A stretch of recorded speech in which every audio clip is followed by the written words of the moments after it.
Hi, my name is Wally, and in 2019, I was diagnosed with bone cancer.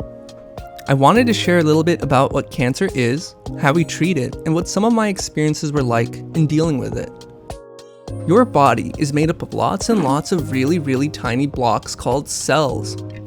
They're kind of like Lego blocks. Everybody's made up of cells, no matter how young or old you are.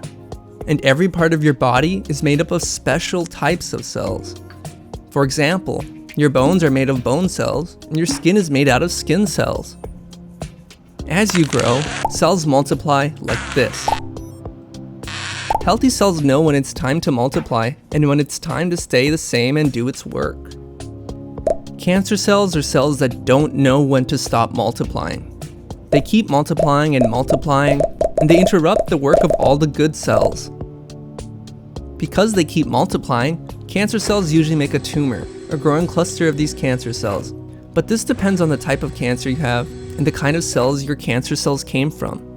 Sometimes, cancer cells can start in one spot in your body and travel to another. These cancer cells can make you sick and sometimes cause pain. But that's why you go to the hospital, where a team of doctors and nurses help stop these cancer cells. One of the most common strategies to try and stop cancer is to use chemotherapy, medicine which attacks cells that multiply fast, like cancer. Chemotherapy can kind of be strong though, and they might even accidentally attack some of your good cells. Your hair is actually made up of a type of good cell that multiplies really quickly, so chemotherapy attacks these cells too, which is why lots of people who take chemotherapy have their hair fall out. But don't worry, after chemotherapy, it grows back, sometimes in cool and interesting new ways. After I finished taking chemotherapy, my hair grew back super curly. Chemotherapy can also cause other side effects. Sometimes you might feel nauseous, and food might taste different too.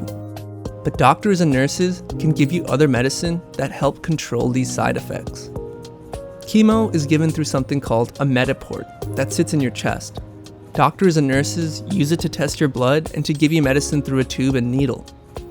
It might sound a little scary, but there's a special cream you can put on the Mediport that'll make it painless.